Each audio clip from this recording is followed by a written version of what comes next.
आपके पावन पवित्र नगरी में आप सभी श्रोताओं मां बहनों की सेवा करने के लिए उपस्थित हैं।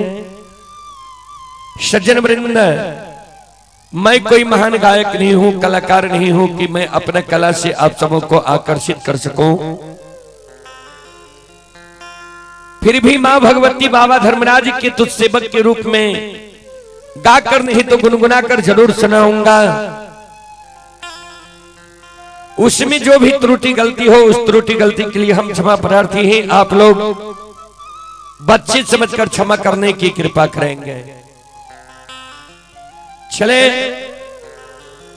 मैं मां बहनों से आग्रह करता हूं आप लोग नीचे आ जाएं।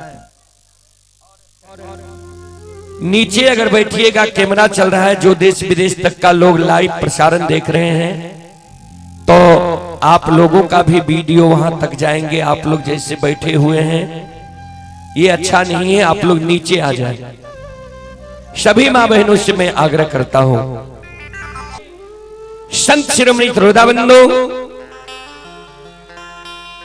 आप सबों को सबसे पहले एक देवी गीत की ओर लेकर चलता हूं। उसके बाद मैं आप सबों को प्रसंग से सेवा करने का प्रयास करूंगा। आप लोग शांति का दान देकर बैठे, भक्ति भजन सुनकर पुण्य के भागी बने।